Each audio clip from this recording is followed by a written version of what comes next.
Hello दोस्तों, मैं निर्मल साहू आपका स्वागत करता हूं।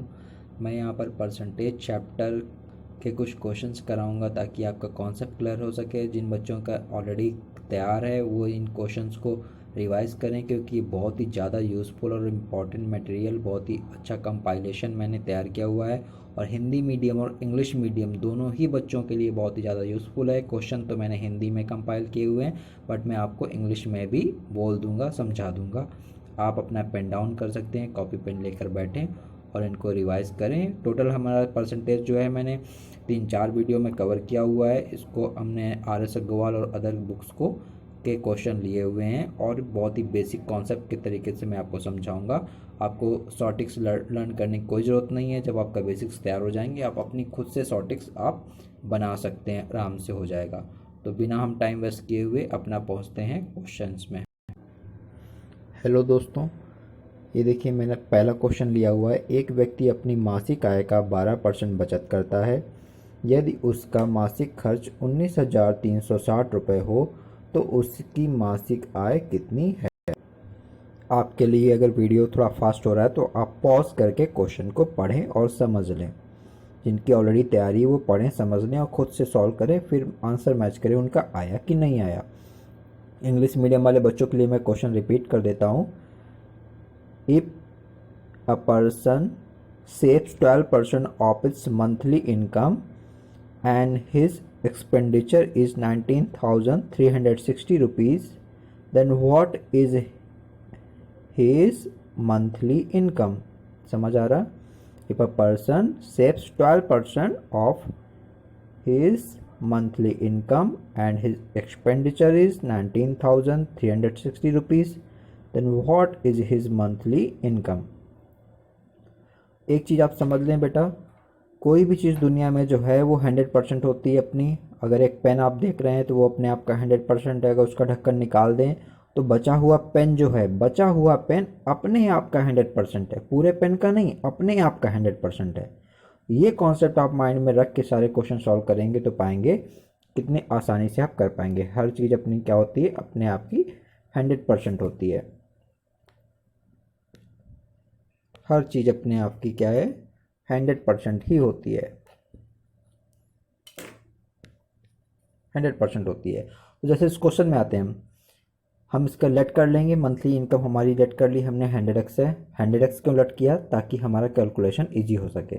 तो बचत हमारी कितनी हो रही थी? 12% बचत हो रही थी। तो 100x का 12% निकालेंगे, आप बचत निकालेंगे 12%। डायरेक्ट अब वैसे आप डायरेक्ट कर सकते हैं, नहीं तो 100x का 12% ऐसे निकाल लें। जो बिल्कुल बेसिक्स नहीं तैयार हैं तो आप बिल्कुल बेसिक्स देख लें। 100 इंटू 12/100 किया हमने, तो ये हमारा क्या आ गया, बचत आ गई 12x। बचत 12x निकल आई हमारी क्वेश्चन के हिसाब से। अब उसका मासिक खर्चा कितना है? इतना है 19,360। मंथली एक्सपेंडिचर कितना है? 19,360। तो जब इतना हमारी बचत की है, इतनी आय है, तो खर्चा कितना किया? दोनों का सब्सट्रैक्ट कर देंगे ना, 100x में से 12x। 100x में से 12x सब्सट्रैक्ट किया तो ये जो हमारा बचा ये क्या है? यही तो हमारा खर्चा आया भाई। आय इतनी थी, बचत इतनी थी, तो खर्च कितना किया? दोनों को सब्सट्रैक्ट किया, है ना। तो 88x आ गया हमारा।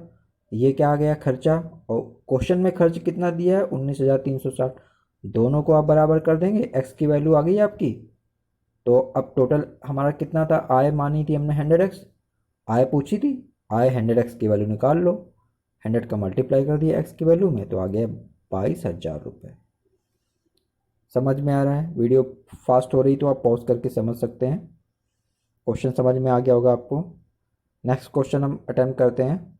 एक मेज का अंकित मूल्य 8% कटौती करने पर इसका मूल्य 4600 रुपये है।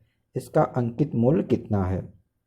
एक मेज का अंकित मूल्य 8% कटौती करने पर 4600 रुपये है, तो इसका अंकित मूल्य कितना है? इंग्लिश मीडियम वाले बच्चों के लिए बता देता हूँ। After 8% discount, marked price of a table is 4600, then what is the actual marked price? समझ आ रहा होगा। आफ्टर डिस्काउंटिंग बोल दें, after reducing 8% on marked price of a table, if its price is 4600, then what is actual marked price? तो हम calculation में आ जाते हैं, कैसे सॉल्व करेंगे, सॉल्यूशन में आते हैं। इसका हम मार्क्ड प्राइस, अंकित मूल्य, जो भी कोई आप कपड़ा खरीदने जाते हैं जो उसमें दाम लिखा होता है वो होता है अंकित मूल्य या मार्क्ड प्राइस। तो हमने लेट किया, लेट द मार्क्ड प्राइस या अंकित मूल्य 100x है। कटौती कितनी कर रहे हैं, 8% की कटौती कर रहे हैं। 100x क्यों लेट करते हैं, ताकि हमारा कैलकुलेशन ईजी हो जाए। जैसे हमारा 8% है ना, तो कटौती सीधे सीधे कितनी आ गई, 8x की आ गई। हमारा अंकित मूल्य 100x, तो कटौती निकाली 100x का 8%, 8x आ गई देखो। अब कटौती के बाद कितना मूल भाई, डिस्काउंट हो गया, 8x का था हमारा 100x, तो 100x माइनस 8x कर दिया, हमारा 92x आ गया हमारा। 92x हमें अब पे करना पड़ेगा डिस्काउंट के बाद। तो 92x की वैल्यू उसने दिया है, कितना पे करना पड़ा, 4600 डिस्काउंट के बाद। तो 4600 के बराबर कर दें 92x, तो x की वैल्यू देखिए यहाँ से आ जाएगी 4600/92। तो अंकित मूल्य हमारा 100x था, अंकित मूल्य था हमारा 100x, तो 100x की वैल्यू देखिए आ गई। समझ पा रहे हैं, एक्स की वैल्यू में 100 का मल्टीप्लाई कर दिया, हमारा आंसर आ गया 5000। क्लियर हो रहा है, आंसर हमारा कितना हो गया, 5000। नेक्स्ट क्वेश्चन हम लेंगे। नेक्स्ट क्वेश्चन हमारा क्या है, यदि चीनी के मूल्य में 20% वृद्धि हो जाए तो एक गृहिणी को इसकी खपत में कितने प्रतिशत की कमी करनी होगी ताकि इस पर खर्च ना बढ़े। समझ आ रहा है, ऐसे समझ लें कि जो भी चीनी का दाम है, आप मान लो आपके घर में 500 रुपये की चीनी मंथली आती है, तो क्वेश्चन का कहने का मतलब है अब दाम भले ही बढ़ गया हो लेकिन आपको 500 रुपये में ही चीनी लानी है, तो भाई अब कम चीनी ला पाएंगे ना, क्योंकि दाम बढ़ गया तो अब उतनी चीनी तो नहीं ला पाएंगे। तो यही क्वेश्चन, इस टाइप से क्वेश्चन बनते हैं, है ना। इंग्लिश मीडियम वालों के लिए बता देता हूँ, हमारा इंग्लिश मीडियम वाले समझ लें क्वेश्चन, इंग्लिश मीडियम वाले बच्चे समझ लें। If price of sugar is increased by 20%, then how much, ऐसे समझ लें, if price of sugar is increased by 20%, then what percentage of reduction should be done in the quantity of the sugar, है ना। समझ में आ रहा होगा question. If price of sugar is increased by 20%, then what percent deduction should be done in the quantity of the sugar in account of not to spend more in the sugar. ठीक है, समझ में आ रहा होगा question. इसको करने के देखिए कई तरीके हैं, इसको सॉल्व करने के कई तरीके हैं। मैं जो है आपको बेसिक तरीके से करा रहा हूँ, ताकि अगर वैसे शॉर्ट ट्रिक्स भी हैं लेकिन शॉर्ट ट्रिक्स आप अपनी खुद बनाएं। देखिए अगर आप शॉर्ट ट्रिक्स की तमाम बुक आती हैं, तमाम चीज़ें आप रट्टा मारेंगे, रट तो जाती हैं, उस समय बिल्कुल ऐसे लगेगा अरे बिल्कुल तैयार हो गया, बट थोड़े टाइम बाद आप भूल जाते हैं। तो आपको बेसिक से तैयार होने चाहिए, बेसिक तैयार हो जाएंगे फिर आप अपनी खुद से बना लेंगे शॉर्ट ट्रिक्स। बहुत सारे क्वेश्चन हैं, अब इस टाइप के क्वेश्चन जैसे हैं हमेशा आते रहते हैं, फिर इसकी शॉर्ट ट्रिक्स आप लर्न करेंगे तो आपको तैयार हो जाएगा। पर आपको बेसिक आना चाहिए शॉर्ट ट्रिक्स कहाँ से बनती है। तो इसको जैसे हम करने के लिए मैं बताता हूँ। जैसे आप मान लें कि 10 रुपये किलो चीनी थी, ठीक है, 10 रुपये किलो चीनी थी और 10 किलो चीनी आ रही थी। 10 रुपये किलो चीनी थी, 10 किलो चीनी आ रही थी, तो टोटल खर्चा चीनी में कितना आ गया, 10 गुणे 10, 100 रुपये का खर्चा आ गया। समझ में आ रहा होगा। ऐसा क्यों माना कि 10 रुपये क्यों माना, ये क्योंकि हमें परसेंटेज निकालना है। तो परसेंटेज में आप फिक्स वैल्यू भी मान सकते हैं, उससे फ़र्क नहीं पड़ता, परसेंटेज ही तो हमें निकालना है ना। तो देखिए 10 रुपये किलो चीनी थी और 10 किलो आ रही थी, तो टोटल हमारा कितना हो गया, 10 गुणे 2, 100 रुपये का चीनी आ रही थी। अब हमें खर्चा तो बढ़ाना नहीं चीनी पे, टोटल एक्सपेंडिचर जो हमारा शुगर पे होगा वो हमारा क्या है, रिमेन सेम होना चाहिए। पहले जो खर्च हो रहा था अब जो, समझ पा रहे हैं क्वेश्चन को, हमें खर्चा नहीं बढ़ाना है। तो पहले हमारा ये खर्च था 10 × 10 100 रुपये, अब भी जो खर्च होगा वो इसी के बराबर होगा, तो हमने दोनों खर्चे बराबर कर दिए। अब भाई क्या है, चीनी के मूल्य में 20% की वृद्धि हो रही थी, मूल्य हमने माना था 10 रुपये किलो, 10 रुपये किलो थी, है ना। तो 20% की वृद्धि करेंगे, 100 में हमारा 20 बढ़ेगा, 100 में 20, तो 10 में कितना बढ़ा, 1 में 20/100, तो 10 में 20/100 गुणे 10। समझ में आ रहा ना, 100 में 20 बढ़ रहा, तो 10 में कितना बढ़ेगा, एक एक नियम से आप निकाल लेंगे, 2 बढ़ेगा, 10 में 2 बढ़ेगा, ठीक है। तो अब दाम कितना हो गया, 12 रुपये। अब कितना खर्चा करेंगे, हम मान लें अब x किलो चीनी लाएंगे, x किलो, क्योंकि पहले से कम लाएंगे ना, x किलो चीनी मान लिया लाएंगे। दोनों को बराबर कर देंगे, एक्स की वैल्यू आ जाएगी यहाँ से 25/3, निकाल लिया।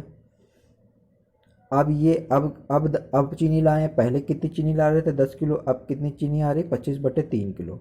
तो कितनी मात्रा में कमी आई ना चीनी में, तो 10 में से ये घटाया तो हमारा इतनी मात्रा में कमी आई, इतनी कम चीनी ला पा रहे हैं अब, ठीक है।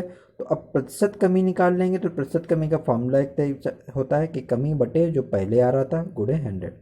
तो यही हो जाएगा हमारा बराबर 5/3/10 गुणे 100, 500/30, तो बराबर आ गया 16 सही 2/3%। क्वेश्चन समझ में आ रहा होगा आपको, है ना। इसको आप दोबारा देख लें, अगर आपको डाउट हो रहा है तो दोबारा देख लें, इसको रिपीट कर लें, हम आगे क्वेश्चन करते हैं। ये क्वेश्चन भी देखिए बहुत आता है, इस टाइप के क्वेश्चन बहुत आते हैं। सन्नी को एक परीक्षा में उत्तीर्ण होने के लिए 36% अंक प्राप्त करने थे, उसने 24% अंक प्राप्त किए तथा 9 अंकों से अनुत्तीर्ण रहा। पूर्णांक ज्ञात कीजिए, ठीक है। इंग्लिश मीडियम वाले समझ लें क्वेश्चन को।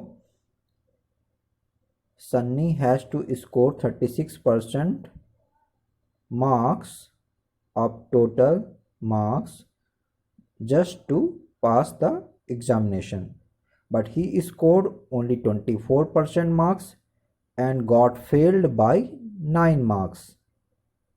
Then find out the total marks, है ना। टोटल आपको मार्क्स निकालना है, टोटल आपका जो पूर्णांक था, है ना, होल मार्क्स आपको फाइंड आउट करना है। आप समझ लें क्वेश्चन को, हम क्या करेंगे, हम मान लेंगे कि पूर्णांक हमारा कितना है, होल मार्क्स हमारे थे 100x, ठीक है। तो पास अंक कितने थे, 36% हमारे पास अंक थे ना, इतने नंबर कोई लाता इतना परसेंट तो पास हो जाता। तो पास अंक हमारे कितने आ गए बताइए, 100x का 36%, है ना, तो आ गया 36x आ गया। अब ऐसे क्वेश्चन का कॉन्सेप्ट देखिए, ये पकड़ लीजिए, पास अंक बराबर पास अंक, पास अंक बराबर पास अंक, यही इन क्वेश्चनों का क्या है, कॉन्सेप्ट है। पहले जो पास अंक हैं वो अब जो पास अंक हैं भाई पास अंक से नहीं चेंज होते हैं, वो सेम बने रहेंगे, ठीक है। तो देखिए क्या बोल रहा है, 24% अंक उसने वो लाया है और 9 अंक से फेल हुआ है, 24% अंक लाया है और 9 अंक से फेल हुआ है। तो बताइए उसको पास होने के लिए और कितने नंबर चाहिए थे, 9 नंबर और चाहिए थे, 9 अंक। तो 24% लाया है मतलब 24x लाया है वो, 100x का 24%, पूर्णांक का ही तो 24% लाएगा ना, तो 24x आ गया। 9 नंबर से फेल हुआ है तो 9 नंबर हमने उसको और दे दिए, बताइए पास करने के लिए दे दिए उसके 9 नंबर और, तो टोटल अब पास हो गया वो, टोटल पास हो गया ना, 24x में से 9 अंक और जोड़ दिए तो पास हो गया बच्चा। अब उस पास मार्क्स टोटल वैसे हमारे कितने चाहिए, 36% है, पास अंक हमको पहले हम निकाल चुके हैं, 36x है। तो पास अंक बराबर पास अंक हो गया कि नहीं बताइए, 24x + 9 किया तो ये पास हो गया। ये पास अंक पहले कितना है हमारा, 36x के बराबर। तो दोनों से आप बताइए इसको कंपेयर करके, पक्षांतरण करके, है ना, आप x की वैल्यू फाइंड आउट कर लेंगे, 3/4 आ गई। तो पूर्णांक बताइए निकाल लेंगे, पूर्णांक आपका कितना आ गया, 75, 75, ये हमारा हो गया पूर्णांक, ठीक है। नेक्स्ट क्वेश्चन में हम चलते हैं।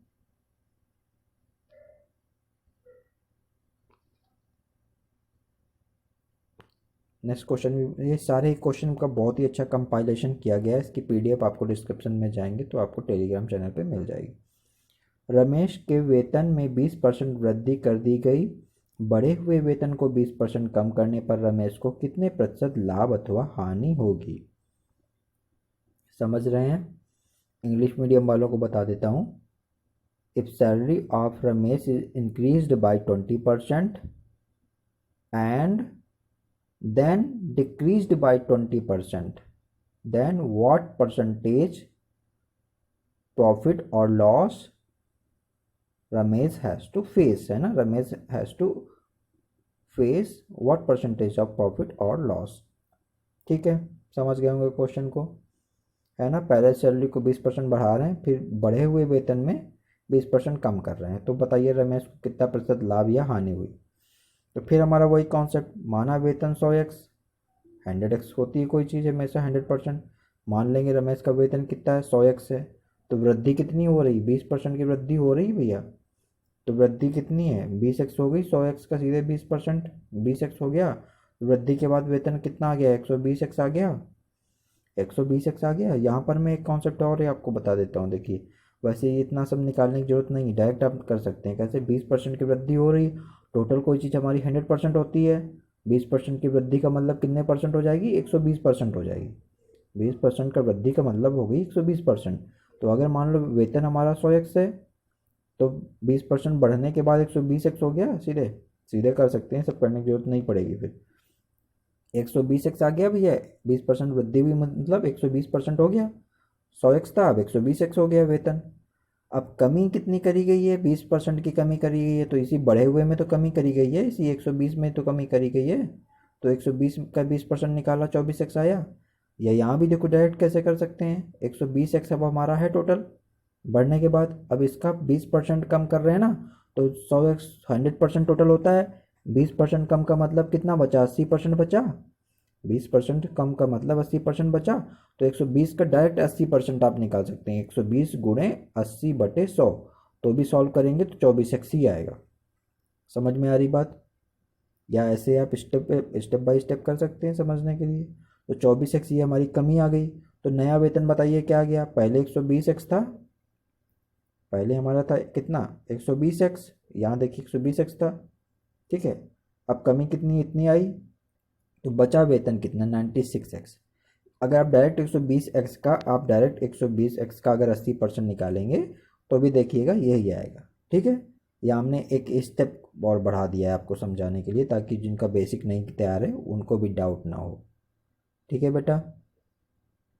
कुछ भी दिक्कत आ रही है आप कमेंट में जाके बता सकते हैं, इस क्वेश्चन में दिक्कत आई है उसमें आपको फिर से डिस्कस कर दिया जाएगा, ठीक है। तो अब ये आ गया नया वेतन, बताइए ये आ गया, पहले वेतन कितना था हमारा, ये था। तो बताओ 100x था, अब 96x बचा, तो कितना हमारी कमी आ गई, 4x की कमी आ गई, है ना। तो प्रतिशत हानि कितनी हुई, कमी आई है तो परसेंट हानि निकालेंगे, ऊपर कमी बटे पहले जो था गुणे 100, कमी बटे पहले जो था गुणे 100, 4% की हमारी हानि हो गई। समझ रहे होंगे क्वेश्चन आप, आपके लिए फास्ट हो रहा है तो रिपीट कर सकते हैं, क्वेश्चन रिपीट कर सकते हैं, है ना, वीडियो फास्ट होता है अगर। नेक्स्ट हमारा क्वेश्चन मैं ले रहा हूँ, एक आयत की लंबाई में 10% की वृद्धि, चौड़ाई में 10% की कमी करने पर इसके क्षेत्रफल में कितना प्रतिशत वृद्धि अथवा कमी होगी, ठीक है। इंग्लिश मीडियम वालों के लिए बता देता हूँ, if if length of and if length of a rectangle is increased by 10% and width is decreased by 10%, then what percentage change will occur in the area of that rectangle। समझ पा रहे होंगे क्वेश्चन को, है ना। लंबाई में 10% की वृद्धि, चौड़ाई में 10% की कमी कर रहे हैं, तो हमारा एरिया में कितना परसेंट चेंजेस आएगा ये बताना है। ऐसे क्वेश्चन में फिर से आप लंबाई भी 10 मान लो, चौड़ाई भी 10 मान लो, क्योंकि परसेंटेज का है इसलिए हम पूरी पूरी वैल्यू मान सकते हैं, कोई दिक्कत नहीं। तो बताओ क्षेत्रफल 100x आ गया, 100x नहीं सॉरी 10 लंबाई मानी, 10 चौड़ाई, तो 10 गुणे 10 क्षेत्रफल होता है ना, लंबाई गुणे चौड़ाई। तो हमारा 100 हो गया, 10 × 10। अब नई लंबाई प्रश्न के अनुसार अकॉर्डिंग टू क्वेश्चन हमारा 10% की वृद्धि हो रही है, 10% की वृद्धि हो रही लेंथ में। तो 100 में 10 बढ़ेगा, 10% का मतलब 100 में 10, तो 10 में कितना, हमने 10 माना है ना, तो 10 में कितना, 1 बढ़ेगा। 100 में 10 बढ़ेगा तो 10 में कितना बढ़ेगा, 1 बढ़ेगा। तो नई लंबाई बताइए 11 आ गई।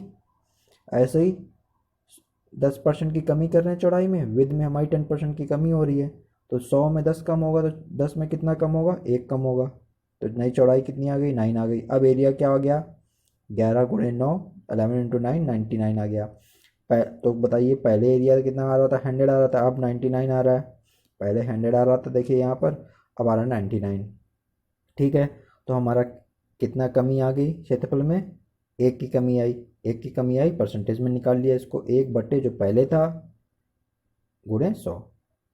जब कमी परसेंटेज निकालते हैं यहाँ पर आगे, अब थोड़ा सा ये ध्यान ध्यान ध्यान दें, जब कमी परसेंटेज निकालेंगे तो ये आएगा, पहले ऊपर कमी रखेंगे, कमी होती है ऊपर, ठीक है। बता देता हूँ यहाँ पर, ऊपर हमारी क्या होगी, जब कमी परसेंटेज निकालेंगे तो पहले ऊपर कमी होगी, बटे पहले वाला होगा, पहले, ठीक है, गुणे 100। बात समझ में आ रही है। और जब क्या निकालेंगे, वृद्धि परसेंट, जब क्या निकालेंगे, वृद्धि परसेंट, तो क्या करेंगे, ऊपर हमारा वृद्धि आएगी, वृद्धि बटे पहले वाला जो भी होगा गुणे 100, है ना।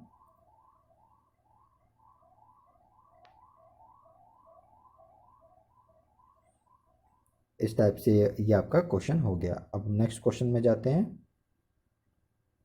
और एक चीज़ यहाँ पर मैं और थोड़ा सा मैं आपको मिस कर रहा था। हाँ, यहाँ एक चीज़ और ध्यान दें, जब भी प्रतिशत वृद्धि पूछते हैं ना, वृद्धि पूछते हैं तो नीचे जो डिवाइड करते हैं वो हमेशा कम रखा जाता है, नीचे जो डिवाइड करते हैं वो हमेशा कम रखा जाता है। और जब प्रतिशत कमी पूछते हैं तो नीचे जो डिवाइड करते हैं वो ज़्यादा वाला रखा जाता है। भाई कोई चीज़ पहले कुछ थी बाद में कुछ हो गई है ना, तो उसमें दो दो प्रश्न बनते हैं, या तो प्रतिशत वृद्धि पूछेंगे या प्रतिशत कमी पूछेंगे। तो ऊपर तो हमारे चेंज ही रहेगा, वृद्धि और कमी का अंतर ही रहेगा, ऊपर ऊपर तो हमारा अंतर ही रहता है। नीचे वाला चेंज कैसे करते हैं, जब प्रतिशत वृद्धि पूछेंगे तो नीचे कम वाला, दोनों में से जो कम है वो रखा जाएगा, ठीक है। और जब प्रतिशत कमी पूछेंगे तो दोनों में से जो ज़्यादा वाला है वो रखा जाएगा। समझ पा रहे होंगे आप क्वेश्चन को, मैं क्या समझाना चाह रहा हूँ। नेक्स्ट क्वेश्चन में हम आगे। नमक के 6 लीटर घोल में 5% नमक है। वाष्प द्वारा इस घोल में से 1 लीटर पानी निकाल दिया जाने पर शेष बचे घोल में कितने प्रतिशत नमक होगा। ठीक है, इंग्लिश मीडियम वाले समझ लें। In a solution of salt, 5% salt is there. If by evaporation 1 liter solution is taken out from the solution, then what percentage of salt is remain in the solution। ठीक है, बताइए कैसे करेंगे। 6 litre घोल था, 6 लीटर घोल में हमारा कितना नमक था, 5% नमक था, तो 6 का 5% निकाला, 6/20 आया, तो 3/10 लीटर नमक आ गया। समझ में आया, 6 लीटर घोल है उसका 5% निकाल दिया, 3/10 लीटर आ गया हमारा। अब क्या किया, बचा सोल्यूशन हमारा कितना है भैया, 1 लीटर उड़ गया, तो बताइए 5 लीटर बचा कि नहीं, 1 लीटर उड़ा तो 5 लीटर तो बचेगा। फिर अब बताइए, अब जो परसेंटेज, जो नमक हम निकालेंगे, नमक का प्रतिशत निकाल लेंगे। अब कितना नमक है, 3/10, कितने में से है, 5 में तो है, पहले बार 6 में था, अब 5 में है, तो कितना परसेंट, कितना नमक है हमारा ऊपर, नमक बटे टोटल हमारा जो जो भी है हमारा सोल्यूशन वो गुणे 100। सीधे आपने सॉल्व किया तो आ गया आपका 6%, 6% आपका नमक आ गया। समझ में आ रहा है क्वेश्चन। ऊपर नमक रखेंगे, वो नमक कितने में से है, ये जो अमाउंट है ये कितने में से है, नीचे कितने में से है वो रखा जाता है, 5 में से है अब ये अमाउंट, ठीक है, तो गुणे 100 कर दिया। फिर समझ में आ रहा होगा, है ना। यूनिटरी मेथड से कर लें, अगर इसमें आपको ज़्यादा डाउट लग रहा है कि अरे ये 5 क्यों आया है, ये 6 क्यों नहीं आया, तो ऐसे समझ लें। देखिए अब हमारा सोल्यूशन 5 लीटर बचा है ना, तो ऐसे समझ लीजिए, देखो इसको, 5 लीटर में नमक कितना है हमारा, 3/10, 3/10, है ना। तो 1 लीटर में नमक कितना होगा बताइए, 3/10/5, ठीक है। तो 100% में निकालेंगे तो 100 में नमक कितना होगा बताइए, 100 का मल्टीप्लाई होगा अब इसी में, होगा कि नहीं। यही देखिए हमने डायरेक्ट कर दिया कि 3/10 कितने में से, 5 में से, तो 100 में कितना, ऊपर 100 का मल्टीप्लाई। समझ में आ रहा है ये कॉन्सेप्ट। नेक्स्ट क्वेश्चन हम ले रहे हैं। 20% तथा 5% के दो क्रमवार बट्टे किस एक समतुल्य बट्टे के बराबर होंगे। ये क्वेश्चन बहुत पूछे जाते हैं। 20% और 5% के दो क्रमवार बट्टे दिए जा रहे हैं, मतलब क्या है, इंग्लिश मीडियम वाले समझ लें। If 20% and 5% consecutive discount is given in any article, ऐसे समझ लें, then what would be the total discount in that article, है ना। टोटल परसेंटेज डिस्काउंट क्या होगा हमारा, है ना, ये कंबाइंड परसेंटेज डिस्काउंट क्या हो जाएगा, ऐसे समझ लें क्वेश्चन को। तो हमारा इसके लिए सीधे आप फॉर्मूला भी लगा सकते हैं, A+B-AB/100%, ऐसे कर लें आप, है ना। ये क्या होता है, दो क्रमवार जो पहला हमारा बट्टा है, पहला डिस्काउंट, दूसरा डिस्काउंट माइनस पहले दूसरे डिस्काउंट का मल्टीप्लाई अपॉन 100, है ना। इसको आप सॉल्व कर लेंगे। a प्लस बी, 20 प्लस 5 किया, 20 प्लस 5 माइनस 20 गुणे 5/100, है ना। तो 25 आया, इधर क्या आ गया 20 500, 5 एकम 5, 25 माइनस 1 बराबर, ये परसेंटेज में डायरेक्ट आ जाता है 24%। समझ पा रहे होंगे। नेक्स्ट क्वेश्चन मैं लेता हूँ। बहुत ही अच्छे क्वेश्चन का कंपाइलेशन है, इसकी पीडीएफ आपको मिल जाएगी डिस्क्रिप्शन में जाके। नेक्स्ट क्वेश्चन है हमारा, सेब के मूल्य में 25% कमी होने पर एक ग्राहक को 240 रुपये में 2 किलोग्राम अधिक सेब मिलता है, घटा मूल्य प्रति किलोग्राम कितना है। वीडियो पॉज करके आप क्वेश्चन रिपीट कर सकते हैं। इंग्लिश मीडियम वाले बच्चे समझ लें question. If price of apple is decreased by 25%, then a customer get 2 kg apple in 2 kg more apple in 240 rupees, ऐसे क्वेश्चन समझ ले। then if price of apple is decreased by 25%, then a customer get 2 kg more apple in 240 rupees, then find out the decreased price of apple। ठीक है, question समझ में आ रहा होगा। ऑप्शन दिए हैं, जिनको तैयार है वो ऑलरेडी तैयार है, वो आप सॉल्व करके देख सकते हैं। देखिए इसका ये बेटा क्वेश्चन बहुत ज़्यादा आता है, इसलिए मैं इसको डायरेक्ट आपको बता रहा हूँ कि आपकी क्या अप्रोच होनी चाहिए। ये क्वेश्चन बहुत ज़्यादा आता है, क्वेश्चन में आपका एसएससी में मिल जाएगा, बैंक में थोड़ा कम आता है, एसएससी में बहुत आता है। ठीक है, तो इसकी क्या अप्रोच होनी चाहिए मैं डायरेक्ट बता रहा हूँ। वैसे अगर करेंगे तो आप पगला जाएंगे, नहीं कर पाएंगे, बहुत मुश्किल हो जाएगा आपको समझना। ये डायरेक्ट मैं इसलिए बता रहा हूँ ताकि, क्योंकि ये हमेशा आते रहते हैं, थोड़ा सा कुछ चेंजमेंट करेंगे, बाकी सेम टू सेम क्वेश्चन पूछा जाता है। तो क्या करेंगे आप बेटा, ऐसे हमेशा देखो पकड़ के चलो क्वेश्चन को। हमेशा क्वेश्चन में बोला जाएगा एक ग्राहक को इतने रुपए में इतने किलोग्राम अधिक मिलता है, ठीक है, इतने रुपए में इतने किलोग्राम अधिक मिलता है, ऐसे बोला जाएगा। तो अब यहीं से क्वेश्चन को पकड़ो सीधे। देखिए मैंने कैसे पकड़ा क्वेश्चन को, यहाँ से ही पकड़ा। 240 रुपये है, 240 रुपये में अब यहाँ परसेंट कमी बताएगा, 25% कमी हो रही है, तो 240 का 25% आप सीधे निकालोगे। हमेशा क्वेश्चन में यहाँ पर जो प्राइस रुपये दिया रहेगा कि इतने रुपए में इतने ज़्यादा, तो उतने रुपए को पकड़ो और उसका जितना परसेंट यहाँ बोला जा रहा है उतना परसेंट निकालो। 25% देखिए मैंने इसका निकाला, तो इसको बराबर कितना आ गया, 60 रुपये आ गया। ये 240 का 25% निकालोगे 60 रुपये आ जाएगा। ये जो 60 रुपया है ये क्या है एक्चुअल में, ये इतने किलो एप्पल का दाम है, 2 किलो एप्पल का, जो जो जो यहाँ पर दिया रहता है, 2 किलोग्राम ज़्यादा मिला या 4 किलोग्राम जो भी दिया हुआ है, ठीक है, उतने किलोग्राम एप्पल का दाम ये निकल के आता है डायरेक्ट। जब इतने रुपए का आप इतना परसेंटेज निकालते हैं तो इतने किलोग्राम एप्पल का दाम आता है। समझ पा रहे हैं। तो हमारा देखिए 60 रुपये को 2 किलोग्राम के एप्पल के बराबर कर दिया, तो 1 किलोग्राम एप्पल का दाम आ गया 30 रुपये। अब देखिए यहाँ पर एक चीज़ और पूछी जा सकती है, क्वेश्चन में नहीं दिया है, हालांकि मैंने अपने तरफ से आपको बता दिया है, समझाया है। ये जो 30 रुपये आया है, 30 रुपये किलो जो दाम आया हमारा एप्पल का, ये ऑप्शन, ठीक है, ये हमारा एप्पल का घटा दाम है। ये कौन सा दाम है, घटा हुआ प्राइस, डिक्रीज्ड प्राइस है। ये जो क्वेश्चन में पूछा है घटा हुआ मूल्य, ठीक है, तो ये घटा हुआ प्राइस ही आया है। लेकिन अगर क्वेश्चन में पूछ दे, और पूछता भी है कई बार क्वेश्चन में, बोल दे कि घटने के पहले क्या मूल्य था, घटने के पहले क्या मूल्य था, तो आप वही हमारा कॉन्सेप्ट पकड़ लीजिए। 25% का देखिए डिस्काउंट किया गया था, 25% की कमी की गई थी, तो कोई चीज़ हमारी अपने हमेशा क्या होती है बेटा, 100% होती है ना।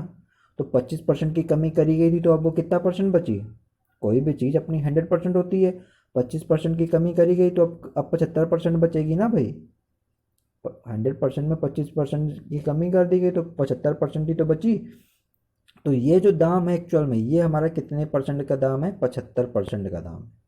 ठीक है, तो अब हमारा आराम से कर लेंगे आप। 75% की वैल्यू ये आ गई, तो 1% की वैल्यू ये हो गई, तो 100% की वैल्यू आ गई 40 रुपये। समझ में आ रहा है। पहले हमारा दाम क्या था, पहले हमारा क्या दाम था, 40 रुपये किलो। समझ में आ रहा है। वीडियो रिपीट कर लें अगर आपके लिए फास्ट हो रहा है तो। हम अगला क्वेश्चन करेंगे। सोने तथा चांदी की 50 ग्राम मिश्र धातु में भार के रूप में 80% सोना है। इस धातु में कितना सोना और मिलाया जाए ताकि मिश्र धातु में 95% सोना हो जाए। समझ में, इंग्लिश मीडियम वाले बच्चे समझ लें।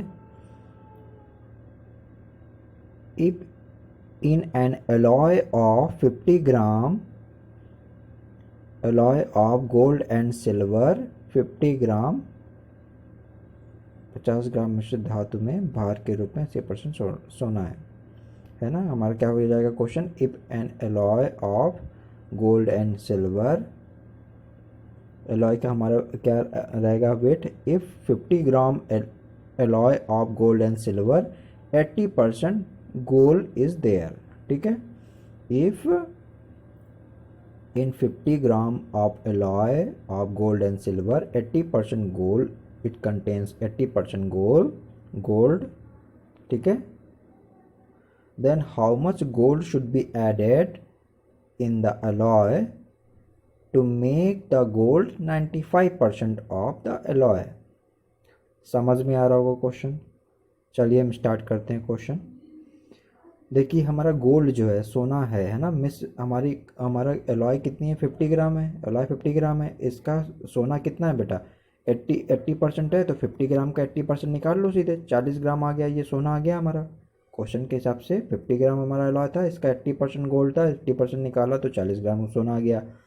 अब क्या करेंगे, मान लो कि x% सोना मिला दें, है ना, x ग्राम सोना मिला दें, परसेंटेज यहाँ गलत लिख दिया बेटा, x ग्राम सोना मिला दें तो हमारा सोना जो होगा एलॉय में कितना हो जाएगा 95% हो जाएगा, ठीक है। हमारा गोल्ड निकला कितना है 40 ग्राम, ये 40 ग्राम लिख दिया, x ग्राम मान ले हमने गोल्ड मिलाया, x ग्राम गोल्ड मिला दिया। अब एलॉय में वही है, तो ये तो सोने में बढ़ाया ना x ग्राम, अब पूरे एलॉय में भी तो x बढ़ेगा, पहले एलॉय 50 ग्राम का था, अब पूरा एलॉय कितना हो जाएगा 50 ग्राम प्लस x ग्राम का हो जाएगा। अब ये जो गोल्ड है ये पूरे एलॉय का 95% हो जाएगा कि नहीं, क्वेश्चन के हिसाब से 95%, तो पूरे एलॉय का हमने निकाला 95%, 95 अपॉन 100 इनसे मल्टीप्लाई किया। अब इसको पूरा सॉल्व किया हमने, है ना, 100 को इधर इस साइड में भेज दो, तो ये बन गया इतना 4000 प्लस 100x बराबर 4750 प्लस 95x प्लस 95x, ठीक है, समझ पा रहे होंगे। अब इसको आप सॉल्व करेंगे तो x 5x बराबर ये, तो x बराबर 150 ग्राम, x बराबर आपका आ गया 150 ग्राम, ठीक है, समझ में आ गया। x बराबर हमारा आ गया 150 ग्राम, इतना हम सोना और मिला दें तो हमारा गोल्ड का परसेंटेज जो होगा एलॉय में वो 95% हो जाएगा। नेक्स्ट क्वेश्चन हम लेंगे, खिलौनों के मूल्य में प्रति खिलौना 20% वृद्धि किए जाने पर इनकी बिक्री की संख्या 15% कम हो गई, खिलौने के बिक्री मूल्य में कितना परिवर्तन हुआ। इंग्लिश मीडियम वाले समझ लें, ए प्राइस ऑफ, जो भी हमारे हैं खिलौने क्या बोलते हैं, है ना, प्ले के जो भी हमारे आर्टिकल्स हैं, है ना, is increased by 20%, then its selling is decreased by 15%, then what changes will be in the total sale of the play articles. Clear हो रहा है, ऐसे आप समझ लें क्वेश्चन को। हमारे प्राइस 20% इंक्रीज़ किए जा रहे हैं, है ना, और उसकी सेलिंग जो है 15% कम हो जा रही है, तो टोटल हमारा जो सेल जनरेट हुआ, जो टोटल हमारा सेल जनरेट हुआ है ना, वो कितना परसेंटेज चेंजेस आया उसमें, ठीक है। तो कैसे करेंगे भाई, मान लीजिए खिलौने का मूल्य जो है ना, हर हमारे आर्टिकल का मूल्य था 10 रुपये, और बिकने के नंबर ऑफ जो आर्टिकल्स थे वो कितने थे, वो भी 10 रुपये था, ठीक है। 10 रुपये मान लिया खिलौने का दाम था, 10 रुपये और 10 खिलौने बिक रहे थे, तो टोटल बिक्री कितनी हो रही थी, टोटल हमारा जो सेलिंग थी वो कितनी हो रही थी 100 रुपये की हो रही थी।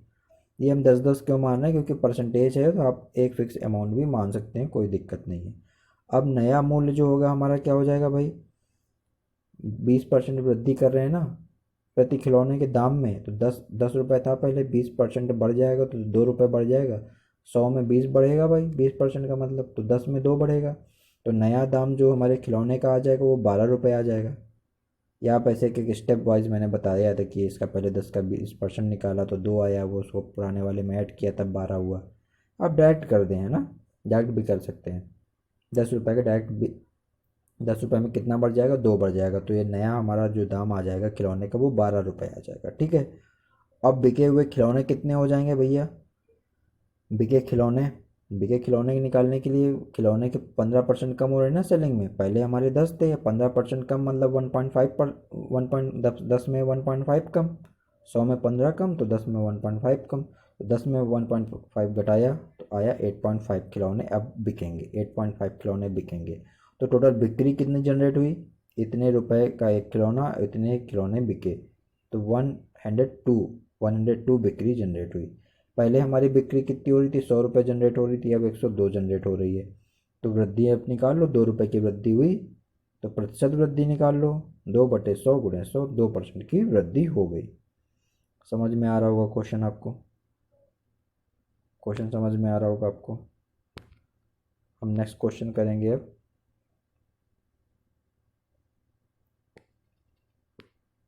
एक कार्यालय में 72% कर्मचारी चाय, 4% कर्मचारी कॉफ़ी पीते हैं, 44% कर्मचारी कॉफ़ी पीते हैं।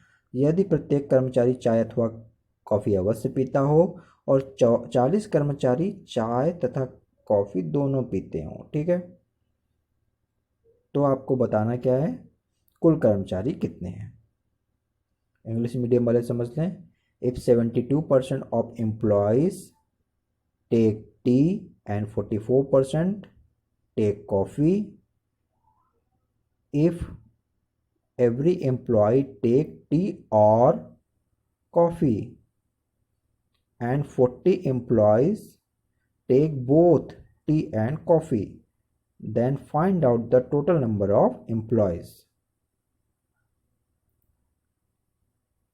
ठीक है, 72% एम्प्लॉयज़ टी ले रहे हैं, 44% एम्प्लॉयज़ कॉफ़ी ले रहे हैं, एंड सारे ही employees either they take tea और they take coffee, but 40 employees take both tea and coffee, then find out the total number of the employees. तो हम क्या कर लेंगे, टोटल नंबर हम मान लेंगे 100x है, टोटल कर्मचारी हमने मान लिया कितने हैं, 100x है।